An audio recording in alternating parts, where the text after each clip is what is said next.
Hello, everybody, and welcome to part 2 of this week's episode of the Classic Quest podcast, the show where we break down classic hip-hop albums track by track, giving our thoughts and opinions on every song. My name is Holden Stephan Roy. I am your lady friend, Bonnie. And unlike the last couple of times where we recorded part 2 after part 1 had already come out, we didn't do that, so we're skipping that whole comment thing. We're just going to get to it pretty quick, so we recommend that you, what album is it? Why, it's Jay-Z's In My Lifetime Volume 1, and we're doing That's right, folks. the second half of the album because we were talking for a while and we're trying to test out cutting them into like 2 halves, smaller versions, because we figure at least that way it's a little more manageable Smaller. for you to watch at Still like one an hour and a time. half. Because somehow when we put out a 3-hour video, we don't seem to get all the love of people wanting to watch 3-hour videos. So you put out 2 1.5-hour videos, maybe people want to watch more. Yep. Still, we're going to get into it real quick. Check out part 1 for where we talked about the first 7 songs and set everything up right so that we can get into it a lot quicker. We're just going to say real fast special thanks to the patrons: Ismail Gadamsi, Chris Prado, Jonathan Barnes, Linda Williams, DJ Black Hurricane. And we like to shout them out at the beginning while you're still watching because they're fucking dope. And yeah, without further ado, yada yada yada, we like Jay-Z. We talked about the first 7 songs, and the 8th song is Always Be My Sunshine.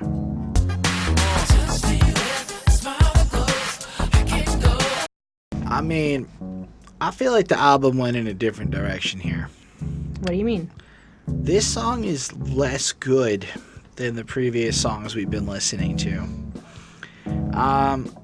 What y'all want at the very beginning, I question if like it was a little bit of a subtle jab at the industry. As I understand it, this song was something that he was very much pressured into to kind of create more of that poppy sound.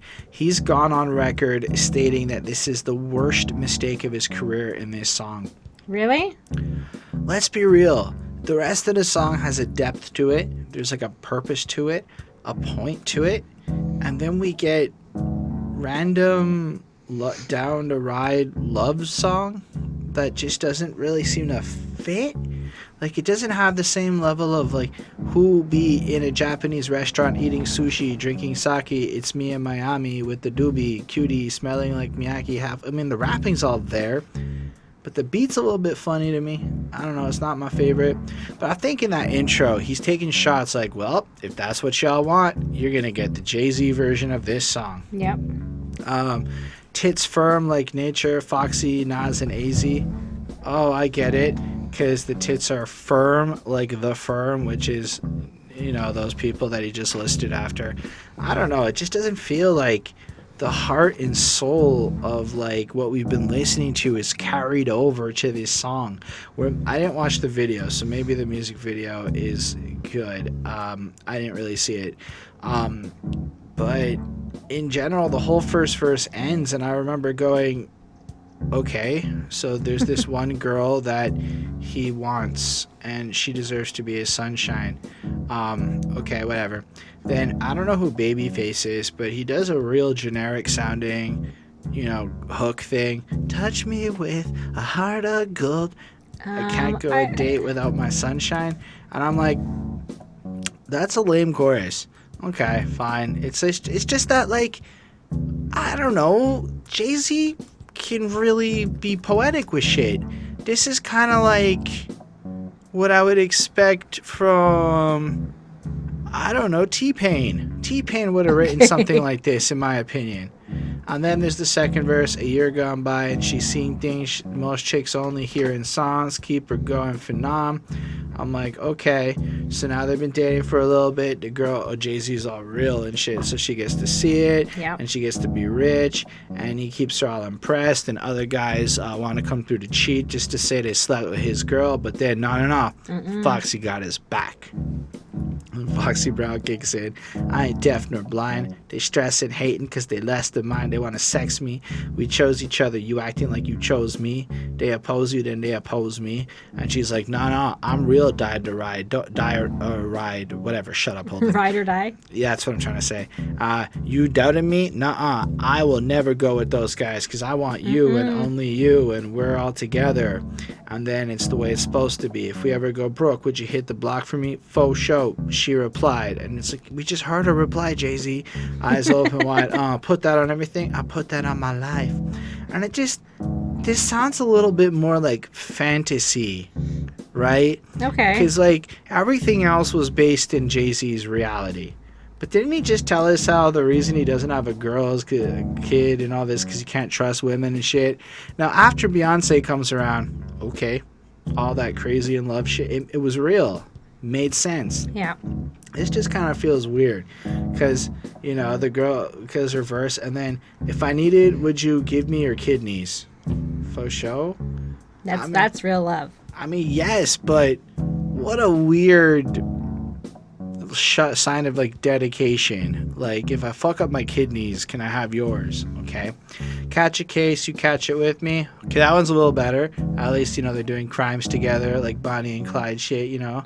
Pawn your jewelry to come get me. That's fair, too. Listen, you know, it's got to go down. Pawn whatever needs to be pawned. Yep. And then my favorite line, catch me with a chick, forgive me. I don't know about that. And then that was just funny, right? Because that was maybe the most honest lyric in the whole song. Is that even Jay-Z knows he can't find a girl that's going to be okay with him cheating. Even with everything. It's true. And, you know, although they did make a lot of money off of infidelity recently, still. And then he just flows out. The girl's good and he likes her and just sells this weird fake love that doesn't feel real at all to me. This just feels like a song trying to check boxes as opposed to... Now, even if the rap is really tight, like, it doesn't carry the magic of, like, everything else on this album. There's nothing else on this album I feel that feels so, like, what did I just listen to? Like, there's no reason for me to ever listen to this song again. And this was a single, right? So that really makes me feel somebody, like, forced his hand. Come on, Jigga. You'll get the number one with that kind of get that song for the ladies. You know, a little bit of lady love in there. And he's just like, okay. And he wrote this, and I'm like, all right. So I give it a 4 because it does sound like a well-produced song, and then it's Merit's End. Okay. So I mean, it is very, like, digitally sounding, like very, like, synthesized, like, again, like very, like, 80s inspired, I find. But I like the beat on this one. I thought it sounded kind of cool. And we do have, like, a more R&B feel on the chorus, and I think it's because he likes mixing it. And Babyface is, like, an R&B singer. He's definitely not somebody that I'm, like, well familiar with at all, or familiar with in general. But yeah, so, like, that's what he is. And, like, this one is more, like, loving sounding while still being, like, hard and sexy, like, at the same time a little bit. And I think, like, the love between, like, him and, like, this girl, or, like, what he's fantasizing about or whatever, you know, like, just, like, the girl of his dreams, is something that they, like, found together, and they can both be, like, equal partners in it together. And I think that's, like, kind of interesting that it's, like, it's like going to be a team effort. I think that's really cool. And I think that we can definitely see that, you know, fast forward 20 years or whatever. I think we can definitely see that between, like, Beyonce and him. Like, I think that they really are, like, a team effort, which is really cool. Basically, and, like, this girl would do, like, anything for him, give him a kidney, whatever he needs, you know. I think it's cool. And he talks about, like, his nephews again, and obviously, like, they must be, like, a big part of his life, or, like, something that he maybe, like, he's, like, the godfather or whatever. Like, he kind of definitely, like, has, like, a strong relationship with them, and, like, only wants the best for them, which is great. Good family ties. And I feel like this one would have gotten, like, radio play. Like, it kind of has, like, that vibe, like, that it's a little bit more, like, radio friendly, and, like, it would still get, like, his name out there. But I don't think I've ever heard this song before, having said that either. And then there's like a message at the end, like from like, on an answering machine from like the girl, telling him like right the fuck off, for like kicking her and like her friends out of like, I'm guessing like their tour bus or something like that. And she's like, after everything I do for you, and like, she's like done, like she's like so fed up with this guy. And so I think it's kind of funny, like, maybe he's not as like well behaved as he's thinking he is, like in this song. So I think that that's kind of like a funny like reflection on like, he's like, oh, it's like this girl's gonna do all these wonderful things for me and blah blah blah blah blah, but really he's maybe not like treating her like he should if he wants all these things. So I thought that that one was kind of funny, and honestly so far this is like one of my like favorite ones on the album. So I think it's funny that you and I have like complete opposites. Well, I mean, it's because the rest of this album has been this corporate executive mafioso guy who's all about the wealth and the money and the MOB and this type of thing. And then this guy that we heard on this song is like nice. I like nice. What can I say? 4.75. Well, give me your kidney type shit. I don't know, it's fucking whatever. But I think that this skit at the end is more to build up to the next song a little bit. Who You Wit II.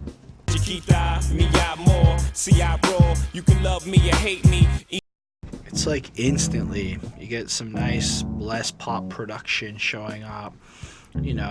He's like, never sprung, huh? Yo, peep the repertoire. He's not getting attached to ladies per se, getting caught up in emotions. Check out the lyrical skills. And then right after that last song, we get almost the reason the last song doesn't make sense. I love bitches, thug bitches, shy bitches, rough bitches. Yeah. Don't matter, you my bitches. Gold diggers with your eyes on my riches. Can't knock your hustle for real. It's aight, bitches. That sounds like Jay-Z. Like, let's be real. Which one of these songs sounds like the guy? Yeah, but which one is for show a little bit, and which one is for real? The other one was for show. You think? I think the other one was completely fake as fuck. I bet you. I don't know. I could just see Jay being just a nice guy. I think Jay-Z is a guy that, as he has pointed out, wasn't getting ladies because they were fucking thugs in another hood, as we'll find out. And he got real rich, and as he's pointed out, every girl finds a billionaire cute. So, like, I guess. He's kind of set it up where at this point he's just like, whatever, I love ladies. I'm game tight. See it through the platinum French frames with the French name in the same night. Pull you in your tight frame. Lift your dress like light wind. Hot, and then I slide right in. Somehow this sounds more like how a Jay-Z night would go down. Like I'm picturing this. Yeah. The whole repertoire US to the USSR, sexing in a Lexus car. It flows better. He hits the beat better. Everything about this just sounds like more authentic, The second, the chorus there has him like, gotta get more money, gotta get more shit, and if you want to roll with the quick, it's better, like you want to be associated with me. And then he just kind of flows on through, and he's pointing out throughout the rest of this song his prowess and skills with the ladies and him and his squad. And it's just even the individual lines, like chicks dream on him, trick cream on him, lose it when dudes think it's just music, lean on him, flash green on him, and diamond rings on him, sexing around the way girls down to mirrors. I'm something every girl's gotta have, like Levi's. Name one line that was as good as that Levi's line in the last song. I don't know. There weren't, because this song has good lines in it.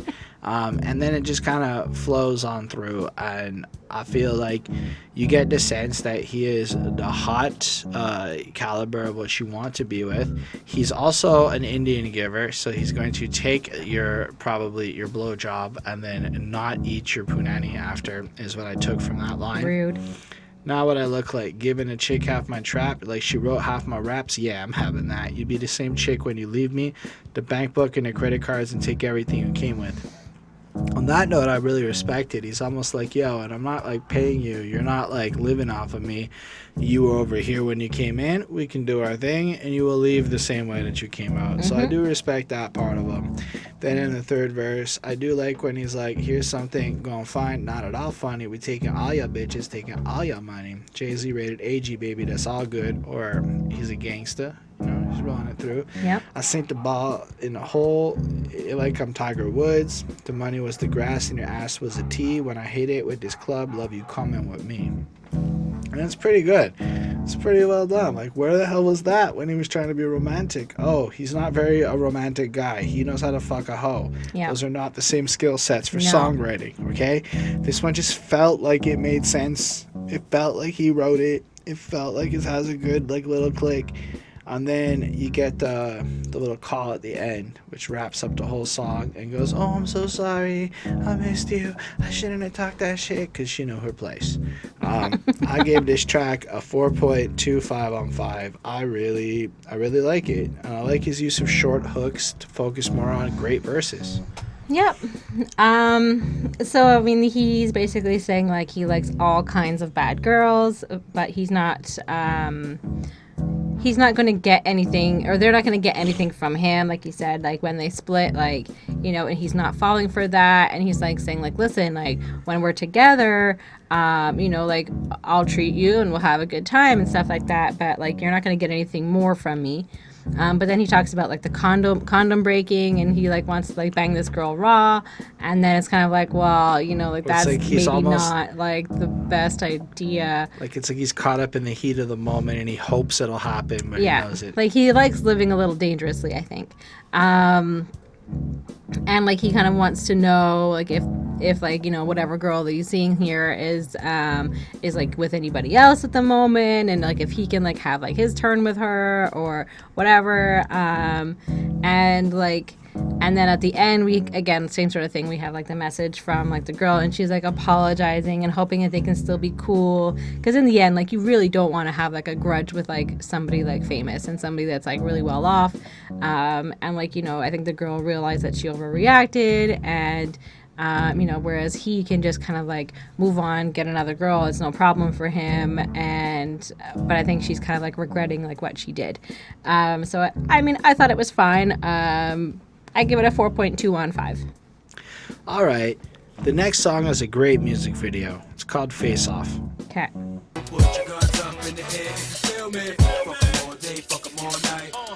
There is at least one of the girls in the music video who has no bottoms on, and you can see her bush as she's melting candle wax all over her body. So Jay-Z and his boys are sitting around. Yep, as they do. Jay-Z's like, this is a regular day, I'm not even phased. Everyone else is a horn dog, and you can just see it on the faces of all of these guys. Like, there's scenes where like the guy is like, let me lick those titties, I can't believe I get to lick these titties. Yep. These are the best titties I've ever licked. And then there's another one where like you see her head go right next to his crotch, and you know he's just so hoping that when the cameras go away that the party keeps going. I don't know if that happened. It's very possible. It is Jay-Z and his friends. Yep. And then thank you, Genius, for pointing out that there was an uncensored music video. So I'm watching the music video, and she walks into the room like, what the fuck are you doing here? And I'm like, you gotta watch it. It's part of the review. Yeah. And it's just, I don't know, there was a song happening, but there was also a lot of titties and dancing and girls being a little sexy. You don't get to see like real hardcore action, because I've seen some of that on World Star Hip Hop, but this is pretty uncensored. And I was going, where the fuck was he this just had distributed? naked girls dancing around him. Like, how did you guys get this music video back in the day? Like, where did they air this? This probably played like after 11 o'clock at night on like... Did that happen though? Yeah, like they were like the scandalous stuff was always played at night. Either way, so that looked like it was a fun music video. And again, this song kind of feels like it belongs on the album in regards to his attitude towards women, being consistent with the character he's put forth. It features Sauce Money, and apparently the reason this song even came to be is because Jay-Z made a bet with somebody while playing Madden, and he won the Madden game, and so the Trackmasters had to make a song with him. And I'm like, that's so interesting. Okay. But Bonnie, how do you feel about this one? I mean, I don't really have too much to say about this one, actually.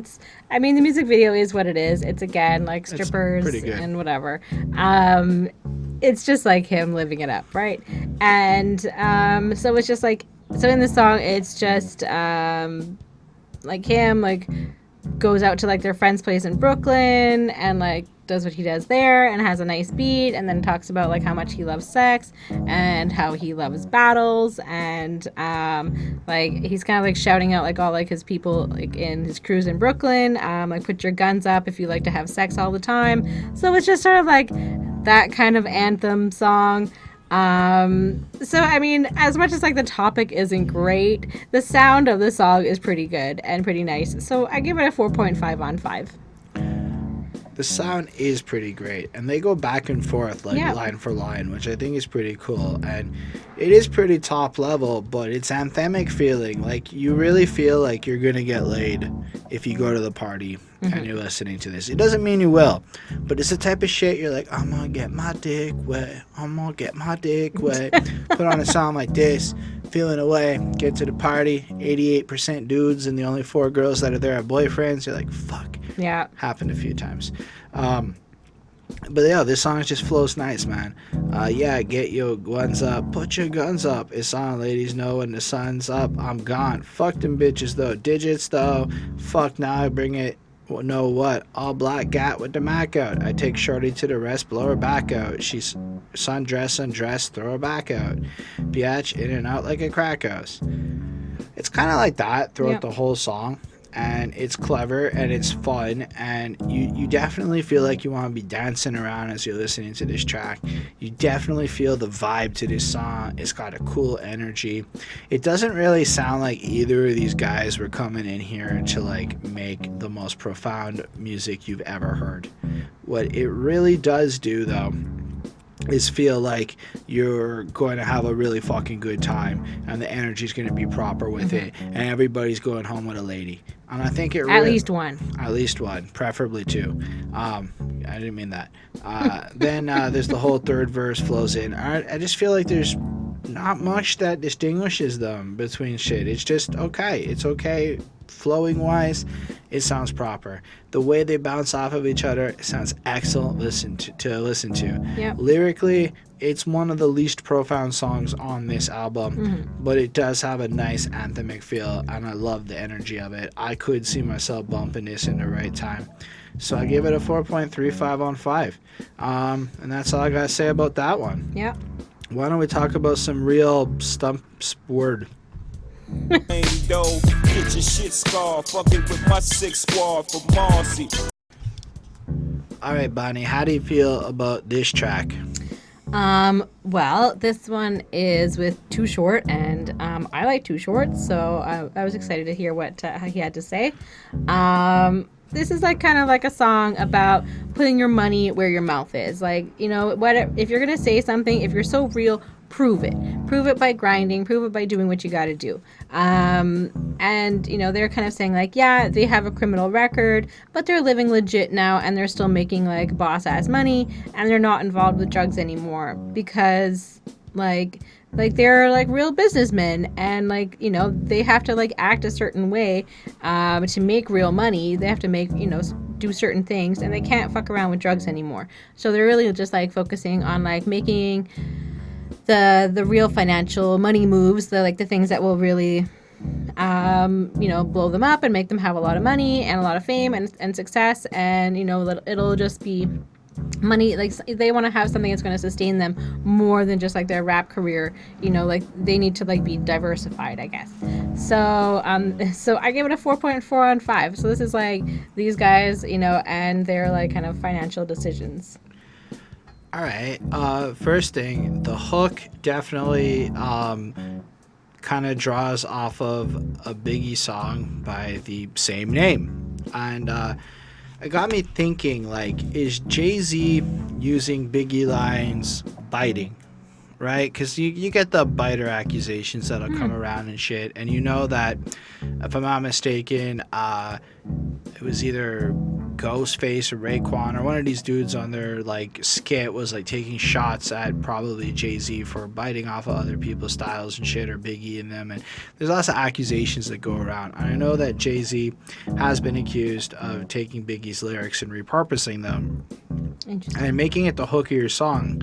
Because like Hanging with the Honeys is the song I sing, or Hanging with the Bitches is the song I sing. I mean, it's definitely like he basically took the Biggie hook and repurposed it. But then I got to thinking, like, if my homeboy, somebody I was close to, passed away, and they also made music, and they had like a hook or whatever that was hot, and I was like close to them, I would absolutely pay homage to them by taking their words and like reusing them and immortalizing them in a sense. So I guess it really comes down to perspective. And I mean, on the one hand, it might be perceived as a lack of creativity, like you're not coming up on your own shit. I would counter that everybody's borrowing everybody else's shit and repurposing it. But I think that in light of the situation, like Jay-Z, they did songs together and shit like that, like they clearly were friends. I think it's just him paying homage, and I thought that was actually really cool. And then Jay-Z, you know, we started out making small town bacon, two it up bacon. And that's good because, right, they're making bacon, but they're bacon. Yep. And that's actually a pretty cool line because they're cooking up shit, talking about whipping cakes, but they're not really talking about food here, just in case you were wondering. Got clothing in big cheddar. Oh, shit, they're still not talking about food here. Hoping it gets better. We had no knowledge of this shit. We just was with whatever. In front of your building clocking. I thought I was making a killing right in front of your children. 8-ball in my side pocket. And again, that self-awareness where, like, yeah, I'm doing all this shit, I got these drugs and stuff, and your kids is like literally like right there. And that's the part of like the story a lot of other people can't own. They can't own the fact that, yeah, they were a drug dealer and they were doing this shit in front of children, and maybe that was a weird and questionable thing, you know? But they was corrupt too, disrespecting the fiends I used to look up to. Take it or leave it, fuck you. So it's kind of like, this is the world, this is kind of what it is, you know. And it just paints the situation of where he comes from. And you know how the game goes, starting to get cheese and speaking Chinese, everybody gains in the same dough. Get your shit scarred fucking with my 6 squad from Marcy to Bay.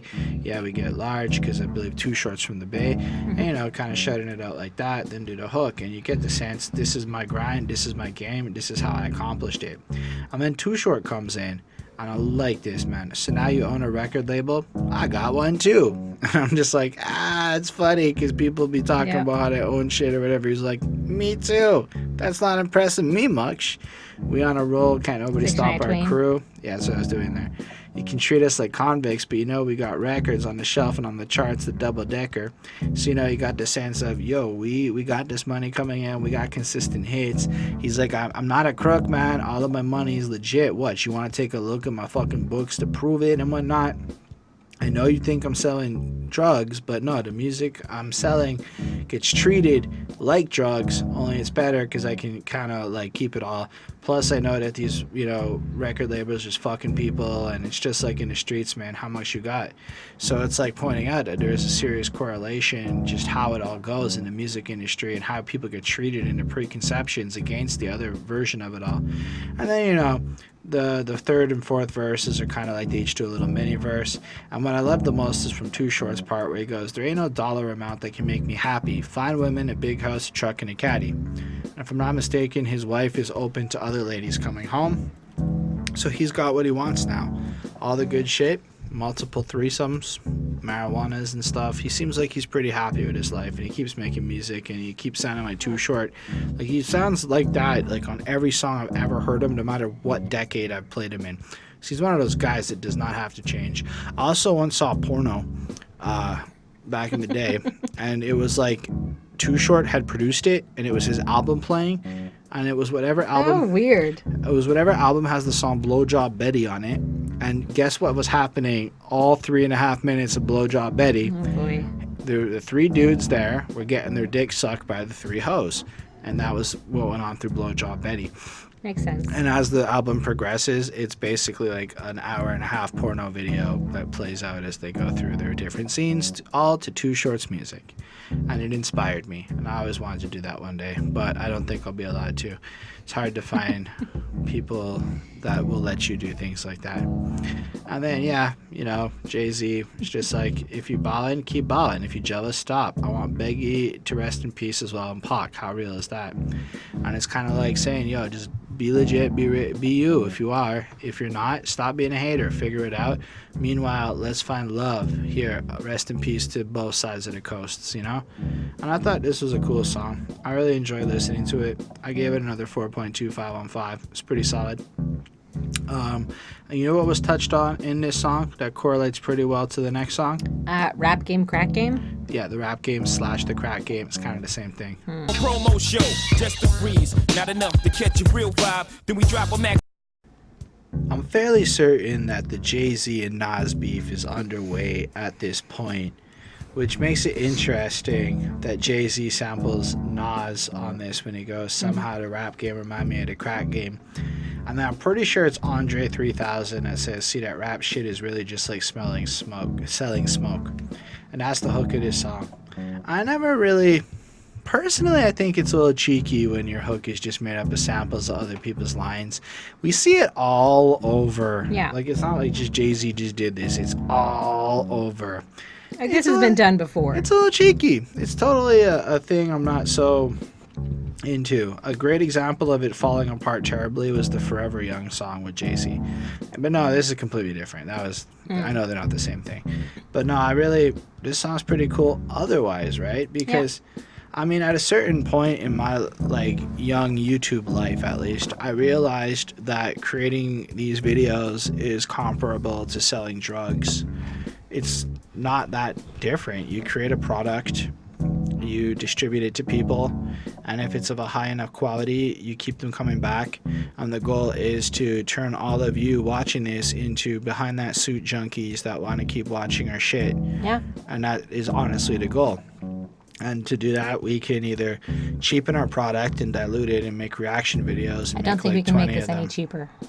No, we can. Because here's the thing. So aesthetically, yes, we could iron the sheets and we could probably delint the table a little bit more and get a better venue. But I don't think that would be like a deal changer of any regard. It means is you either like listening to us talk and you're going to stick around because you care about what's being said or the overall conversation, or you don't, right? Yeah, fair enough. I think that's what we bring to the table in this YouTube sphere is that's our quality, is that there's something where, well, the fact that we take the time to really look at the songs and understanding them in a bigger way. Because if you look in the review sphere, Anthony Fantano is king, no disrespect, but there's only so much you can say in an 8 to 12 minute fucking video. I mean, we can spend more time talking about one song than other people's entire YouTube video will be, including the intros and outros and shit. So yeah. That's our game. Evidently, it's not like... YouTube's not the right platform for us, so we're going to go on other platforms soon. But in a sense, it's like that, right? So if you recognize there's a problem, like the truth is YouTube wants to go corporate and like PG and shit, and so I like to say shit. So where can I go? Spotify's okay with me saying shit. Let's go to Spotify. Let's go to iTunes. Let's find ways to take this product. It's like if you're selling drugs in the hood versus selling it on a college campus, and you consider the different risks in the different areas and all this other shit. Like there's just so much to it. Anyway, this whole song, as you may imagine, compares the rap game to the crack game. But why don't you tell us how you feel? Well, I like the intro to this song, like literally probably like the first like 10 seconds. I thought it was like really cool. But I mean, the whole thing sounds all right. It's basically like saying like, you know, he takes like the rap game as seriously as he does like the drug game, and it feels the same way, and the same things, you know, could be at stake. Like your life is at stake. Like this is it. Like it's an all or nothing kind of situation. And you have to know when to be in it and when to split, when to stop. And I think like that's like an interesting thing to think about as well. It's like when to pull away and think about something else, like, you know, do something different. Personally, I liked how Nas was like included in there and mixed in. It's sampled from Represent, so like that's like, you know, for me that's one of my favorite songs of his so far.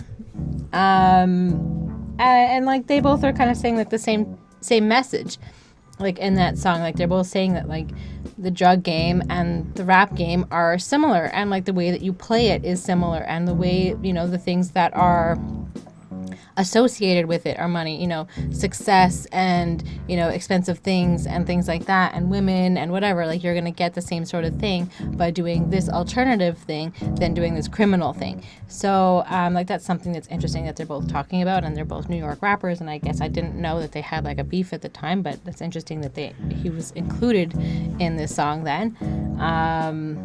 And I think it's also like a hard truth.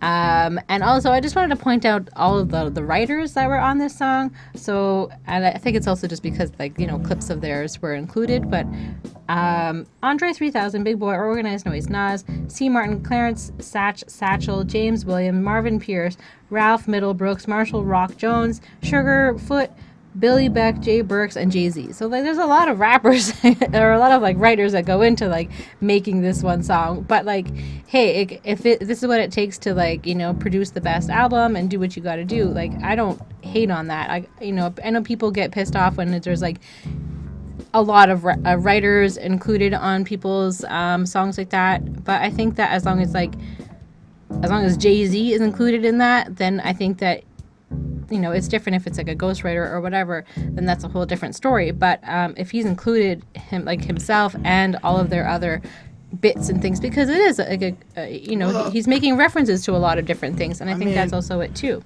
So, like, Macklemore will have, like, 15 writers in a room, and they'll come up with, like, 16 bars, and you'll love the song, and I'll call it good trash because it's radio fluff and whatnot.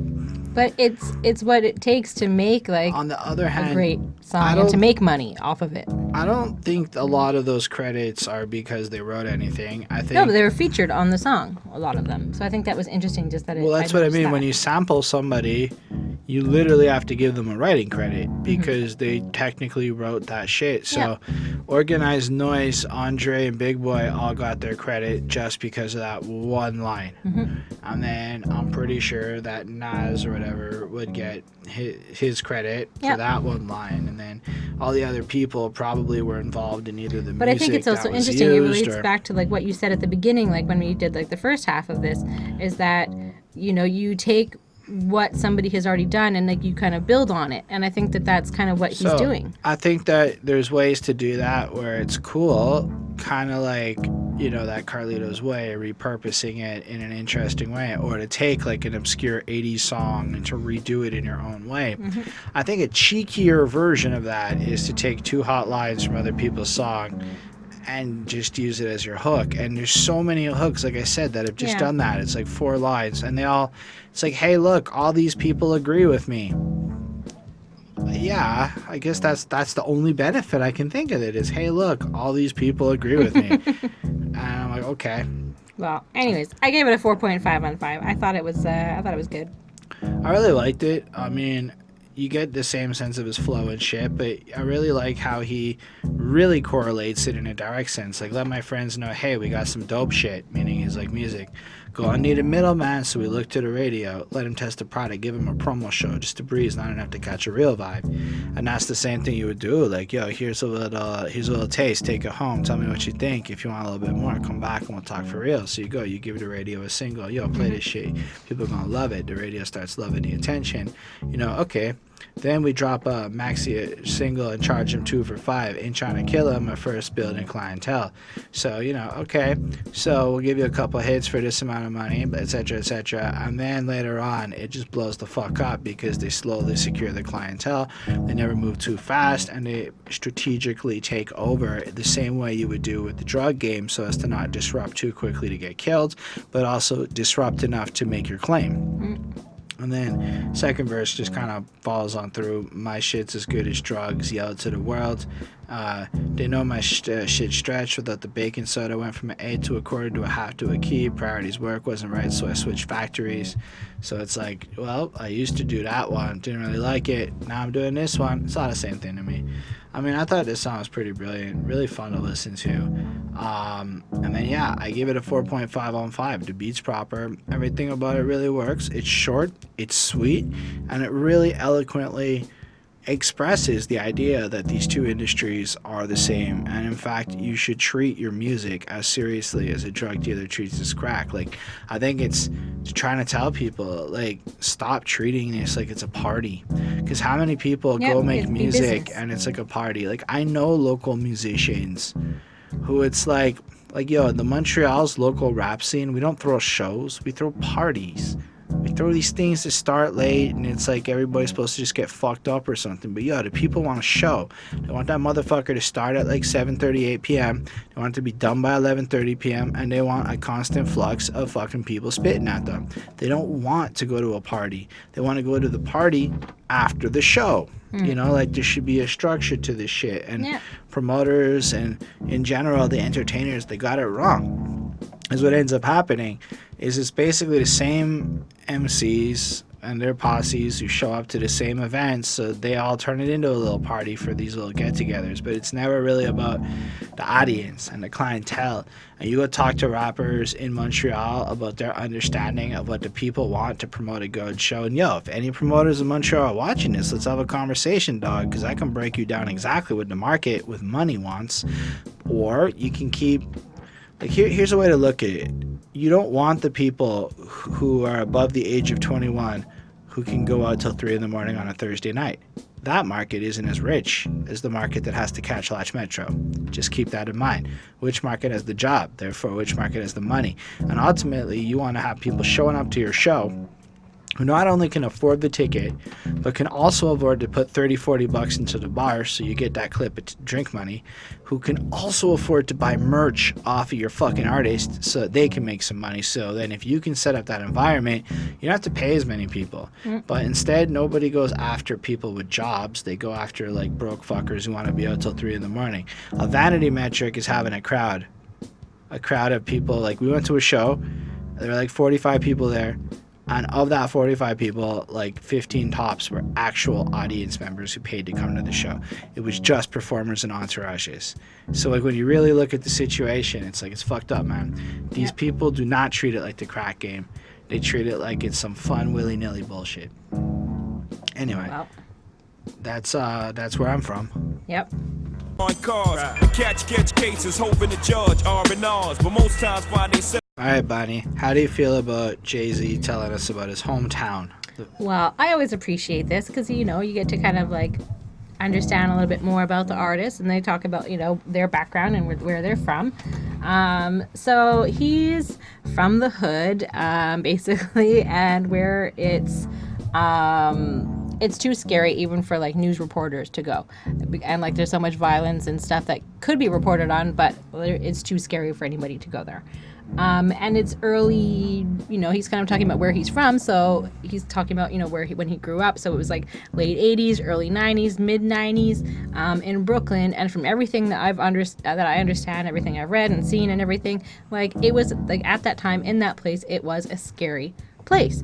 It was quite violent, and he talks about being from, like, the Marcy projects, or, like, the Marcy housing, which according to Wikipedia was one of the 7 most infamous housing projects in the United States. Actually, it was rated number 2. I don't know if that counts for anything, but it was pretty fucking scary. And there's a lot of, like, shit that went down there. And I think that's also something to say about the government. I don't necessarily think that he's talking about that in this song, but it is relevant to any place that is, like, a project and, like, the kind of shit that goes down there. I don't know if anybody is from any of these projects, or if they still exist, or if you live there, let us know what it's like now, or if it's, like, all, like, happy and hippie and, you know, Brooklyn. For, like, what I think of now is, like, Brooklyn is just, like, a bunch of hipsters living there. Yeah, I mean, that's pretty much it. And so he also said that he has to wear a bulletproof vest, and it's not just like whenever he feels like it, it's an everyday thing, because you just never know. It goes as far as to be like, if you don't wear it, the next you're day, a walking target. We're going to be going, damn, what happened to that guy? Yeah, like, it's stupid. Like, you're stupid for, like, not wearing one, and, like, that it's just that serious, and, like, that reality is something that is just, like, a norm. Like, you put your jacket on, you know, and make sure you put your vest over top of it or whatever.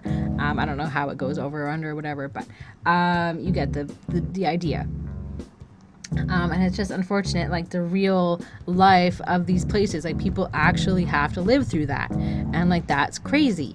That it's so scary that it's literally like a war zone, and like these types of places that he's describing. And I think that that's pretty crazy, especially again looking, at it from today's light. Like he came from like this kind of shit, like this place that you might as well just like write off, like place, like you just assume that like everybody from there is going to be either a drug dealer, end up in jail, getting killed. Like you just assume that everybody that is from like these types of places, they're not going to succeed. Like they're not. Like that's what I think a lot of people think, and I think that's kind of why they're created, because they don't want people to succeed. And I think that he's kind of saying like he's like a billionaire now, and I think that that's just so incredible that you can literally be from nothing, from like the worst place possible or the second most worst place possible, and still be able to be incredibly successful and rich and not do it in a violent way. And I think that that's kind of really cool, especially growing up in the place and that he did. So, yes, he did go through that kind of dangerous criminal life, and he talks about it, and how it was scary, but it's a good reminder of like, where he's from, what he went through, and, for a period he was involved in like XYZ, and it wasn't necessarily the best idea, but it brought him to where he is now, and he was able to be successful where he is now because of his past. And I think it's good. I gave it a 4.5 on 5. I liked it, and I always appreciate it when they're telling their story. So, I mean, this song is extremely good. This might be my favorite song on this album.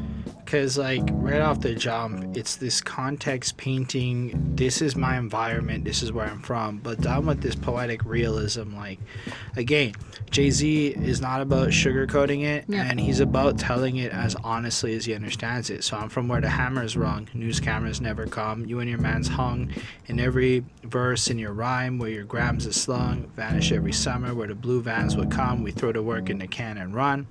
So, people is dying. Situation so bad, news people don't even come. It's almost like it's so regular, it's not news anymore, Yep. And then he flows into some stuff that I thought was super real. Like, so I felt him owed something, or he used to achieve this goal quicker, I sold all my weight wet.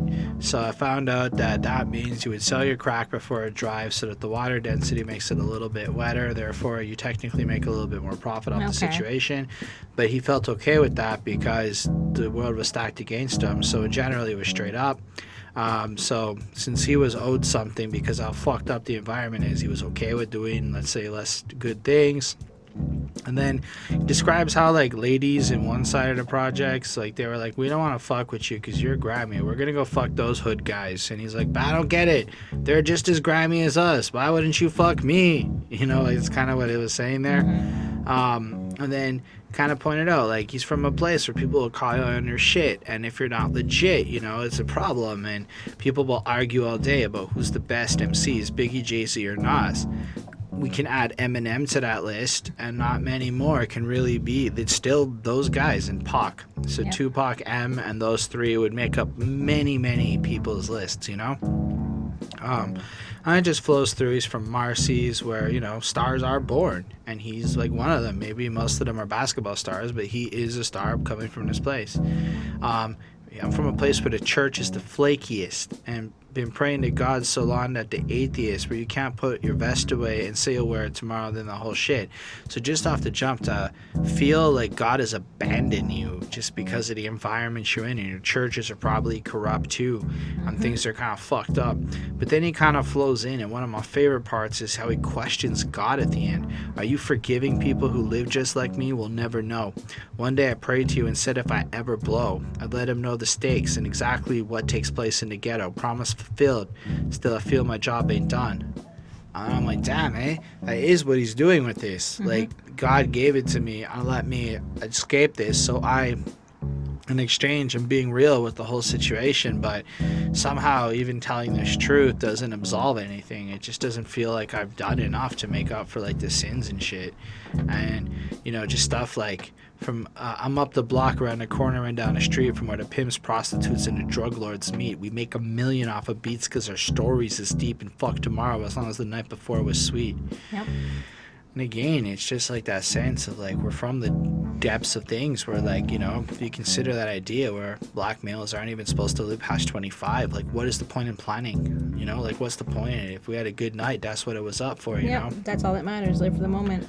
And like, you know, thankfully he's kind of came out of it, but you know, he reached out, like he could have ended up in a situation where you died, you know. Y'all can't do shit about this. We'll show love, and that's how they fool thugs. Before you know it, you're lying in a pool of blood where I'm from. And it's just crazy. It's like the people who are going to be the kindest and nicest to you are often going to be the ones to kill you. It's something you'll even see in that, again, I'm going to reference the Winning Office Politics book. It's like, if people start being nice to you, it literally says, assume that they probably want something from you. If you can't figure out why somebody's being nice to you, they might be plotting your downfall. People aren't nice. They're just not nice without motive. So if she's nice to you, she either wants to fuck you, or like she's trying to take your shit, or like whatever. I'm talking about like in a more, she's going out of her way to be nice to you out of nowhere type shit. Like nobody just does that. Like we're not that altruistic of a species. There are obvious there are obvious exceptions where certain people are like hella nice, and for some reason they get off on that shit. But even in that end, it feeds their fucking egos. I don't really believe real altruism's a thing. I think it's a self-fulfilling cycle of, I gotta do the right thing. I did the right thing. I like doing the right thing. Yes. And then it just kind of flows in like that. Either way, he's not from an environment full of people like that. He's from the point of view where people will show up, and if you're not willing to kill them, they will kill you and shit.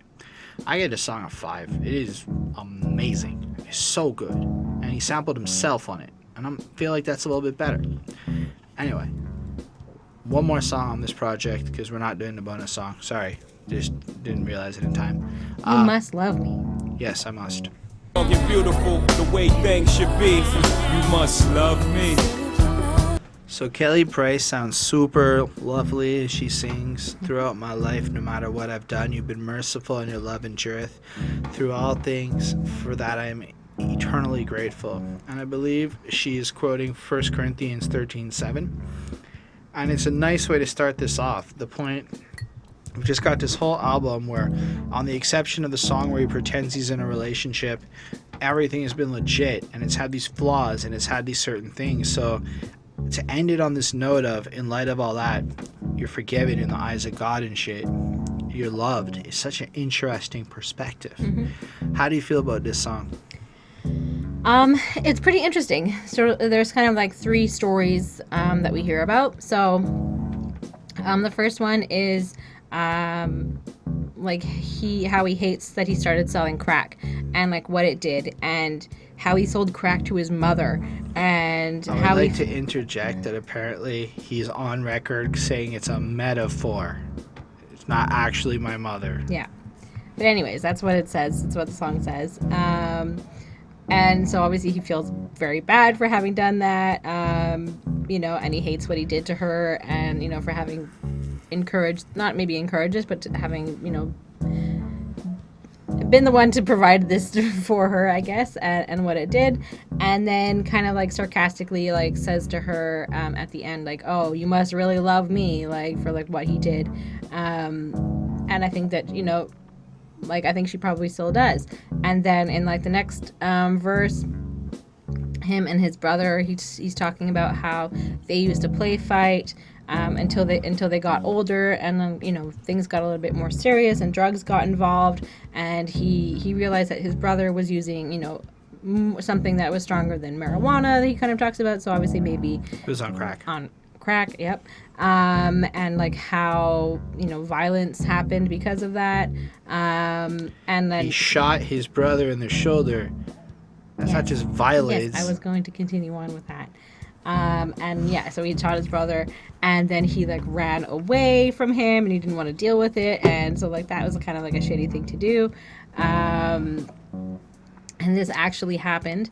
And then like the next day when his brother was in like the hospital, he was asking to see like Jay. So it's just crazy again, like, and then same sort of sentiment, like kind of like shocked, like how can people still love me and put up with me and after like all of the shit that I put them through. And then in the third verse, you know, he's talking about the girl that he's with or the girl that he loves and how she's willing to do anything for him and like really like truly like sacrifice anything.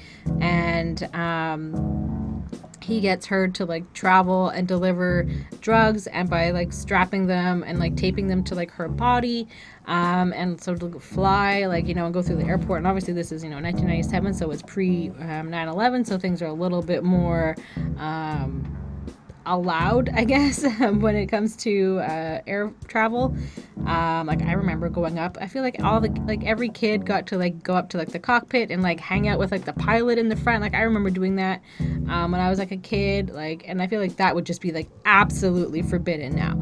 Like 100%, nobody's allowed to go into like the cockpit, and like kids were just like walking in like, oh cool, beep beep beep beep, like, you know, like I don't know, just crazy. I don't think the kids were allowed to push buttons, buddy. Obviously not that they weren't allowed, but hey, I'm just saying, like, that's just as dangerous as letting a terrorist control the plane sometimes. Anyways, let's not talk about that. But so anyways, so that's what's happening, and the girl is doing this because she loves him, and it's pretty crazy, you know, like she could go to jail for a long time for doing something like this, and you know, for life even. And then so again, like the same sort of sentiment again, where he just can't even believe that he's able to, you know, kind of convince her to do this and that she's willing to do this for him. And, you know, it's just kind of like blows his mind a little bit. And like people are willing to do crazy stuff for love, obviously. So this is another like really like honest song, saying that he's done some bad shit, and yet people are still there supporting him, wanting to be his friend, wanting to care for him, and he's just kind of like astonished by that, like, essentially. So I give this a 4.75 on 5. It's one of my favorite songs on the album. Yeah, I thought this song was pretty fantastic. Mm-hmm. I mean, I think it serves a couple of purposes. Like, in the one sense, it's definitely recounting stories where he's done people absolutely wrong. And then when all said and done, they apparently still love him. So in his mother, it's like, even though his mom got clean and, you know, fixed up her whole life, she's still strong and beautiful, even though he didn't contribute to him. Because even if he didn't sell her drugs, he was still selling drugs and creating havoc. And somebody else's mother. You know? So the way that at the end of the day, she still loves him and still, like, you know, wants to be around him and all this stuff. And in a sense where, if you think about it pragmatically, she shouldn't. That's a powerful sentiment. And I like how he understands like the power of cocaine. Like, you know, in more than one way, cocaine numbs the brain. All I did was think about how the funds once came, then I ran across the memory and it stunned the brain. How can you destroy the beauty from which one came? And that's like a powerful sentiment where like you get caught up in your lust for money to a point where you're willing to hurt your own mother to achieve your end goals. Like maybe you've crossed lines and at this point things don't make no sense no more. I'm not judging. I'm saying that maybe if you're hurting your own mom in the process, I don't understand it, but maybe something needs to be rethought in the situation. Anyway, in the second verse, he tells the story about his brother and that whole situation, and then, you know, he's kind of fucked up and he stole his rings or whatever, so he shot him because he wasn't being honest about it. He wasn't, but it's like, you know, high off of more than weed, confused, I just closed my young eyes and squeezed, what a sound, open my eyes just in time to see you stumble into the ground, damn, what the fuck I done now? Just imagine being 11 and shooting somebody like that over a situation where they jacked your rings or whatever. Yep. Ran away, all to, like, you know, have him come in and say, wow, you must love me, like, you really must, if you really still want to see me after that. And then I think it's important for a guy like Jay-Z, who many people parallel his life in terms of certain aspects of it. Many people probably deal with the guilt and the shame of their past actions, but those same people probably don't realize that they're also still deserving of love, and that people are capable of loving them even though they might perceive themselves as monsters. So I think that's what makes this song special, is that it serves as a reminder that even though you see yourself away, that doesn't mean other people can't still love you and you can't like kind of get past it all and move into something different. And then to show his own accountability again, he tells that third story, which all by comparison doesn't really like stack up, but still it's like this girl he used to love or whatever, and she was begging him to like, let me get involved in your shit, let me get involved, and he kept her out of it. And you could say, if you really love her, you'll keep her out of it. But then one day he needed a person, etc., etc., so he strapped her up with the drugs and he sent her off. But that's risking her entire life, her body, her future. So she must either love him or the potential of getting rich, but the loyalty to do that, to take that risk, is significant. And I think then you also have to consider that there's this accountability of your own actions. So knowing how influential he is, he's aware that he can't be treating people like that, and that even if he does, they'll still love him, which adds a certain extra element of weight to it all, because it's not just I hurt you but you love me. It's you're so devoted to me that I could ruin your life because you love me, and you'll just do it all because you love me. And that's a fucking odd power to control in somebody's life, and you really shouldn't take advantage of it. So I think that ultimately this is a very strong way to end this thing. Everything sounds gorgeous, but it takes like a minute and a half for it to end with the chorus, and it just loops out. And sometimes I felt it was so beautiful, and sometimes I felt it was okay, I kind of wish this would end now. So I give it a 4.75. It's a damn near perfect song in my opinion. Okay. And I guess what'd you give it overall? That brings us to the end of the album, where I gave the project a 4.5. Like, it's pretty much right there on the line. I'm calling this motherfucker a classic, because while sonically I don't think everybody is gonna like every song from the perspective of the vibes and the overall era it was made. It was very much of its time. Yeah. But if you're looking at it differently, like, what albums can I relate to? Can I feel something when I listen to? Can I gain some wisdom or knowledge off of? In a sense, this is a timeless album. What do we listen to outside of the general sound of the beats, at least from a lyrical point of view, that was dated? None of the lyrics were dated. Yep. Even the shit that maybe could have been dated wasn't dated. Like, back in '89, I drove this car before you. Well, that line still makes sense today. Still, yeah, I don't care about that car, but yo, it makes sense. And so I think he did an excellent job. And I mean, if it wasn't for like, I mean, I could have done without like 4 songs about fucking hoes, but like outside of Definitely that, likes his ladies. everything that wasn't that was pretty fucking exceptional on this project. Like, really exceptional. He's like super talky, but everything still kind of rhymes. Rap style is incredible.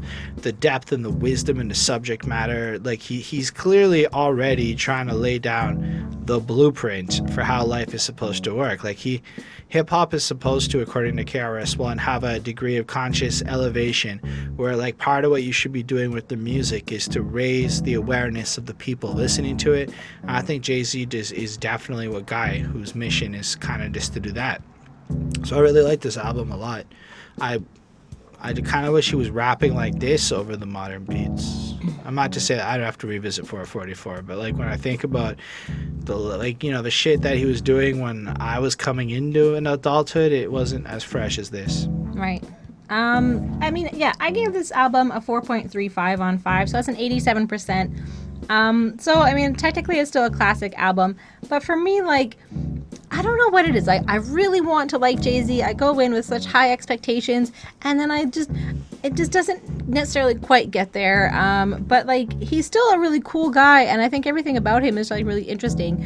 But I don't necessarily know if he makes like, if all of his songs are hits, but he does. I mean, I know everybody who's like a Jay-Z fan is going to like kill me right now. But it's like, but like, I don't necessarily feel what do you mean by hit? Like, I don't know. Like, on this album, like, there were some good songs, but am I going to go back to it? Maybe not. Like, it's not my favorite. Like, but like, whereas it just wasn't. It didn't feel like his best work, or maybe like everything. I look at this. I don't know. Like, I mean, not that it was bad. Based on all the shit I read and all of the stuff I'm interested in, this song has a couple fucking hits. Like, real, like, wow, man, Jay-Z's a guy on the grind making money, doing some shit, pulling it off. Like I I think probably at the time, like maybe it was different. Like maybe like you're that's not what it was. you're not gonna ever pick up a Robert Greene book and read it for fun. No. I would. So like I feel like Jay-Z is appealing to a certain type of person who can relate to that on the grind money But that's quest. fine, and I think that's what's great is that we can both listen to it and still have such different interpretations of it. Is such a subjective term, which is why I asked, like, are we talking radio hits? But songs, think I he's think trying that to there's do just that. not necessarily a lot of songs that I love. Like, That's completely fair. I'll say that. So for me, it was just like there wasn't like maybe I just need like a compilation of like his best hits, and like that'll be that, and I'll be done with Jay-Z. I'll move on with my life. But like I keep searching for like the great album, like the thing that's going to like just blow my mind, and I just don't feel like Apparently I'm getting it's called it. The Blueprint. So we'll get there. And So it came out in 2001, I think. yeah, anyways, I mean, I like it, and I also had some issues with like the beats. Like the first like maybe like half of this album, I wasn't necessarily a fan of a lot of their beats, but then like the second half of the album, like it kind of picked up, and I know that there was like a few producers like involved, so it could just be because of that, but like the beats got better towards the end of the album than at the beginning, I'll personally say. Fair so enough. That's pretty much all I have to say about the album. All right. Well, thank y'all for watching. We totally appreciate you being here Yeah. with us. Let us know what you think of this 2-part format, if we should keep doing it. And if you'll click on the video, if it's 3.5 hours for one video. Because if you're not going to click on the It's video, lengthy. then maybe we should just do the 2-part thing. Because at least then you'll click on it. Yeah, let us know what you think in general. I feel like we We're could do like a super curious. 5-parter where we're so long. I don't want to do that, but we could. We could just split it up, drop like 20 videos a week. We could have like our JRE clips equivalent. Still, let us know what you think in general. If you like this channel and you want to see more reviews and shit, hit that subscribe button. We finna talk about a whole bunch more stuff still. Hit that like button because that would be real cool. And you could also like join us on the Patreon journey, where we got to give a special thanks to Ismail Gadamsi, Chris Prado, Jonathan Barnes, DJ Black, Hurricane, and Lindell Williams. They support what we do. They helped us get a new camera. Every few weeks they get to tell us what album to review, and you can for $1 a month or more join us over there and get perks and shit as we flush out the channel and get next level with it. We also make music now. I make music. You can check that out on the channel and let me know what you think about it. On that note, it's been fucking hot. It's been quite a few hours in a row here, and it's all sweaty and gross. So I would like to get some ventilation up in the room. Have a great day. Bye, guys.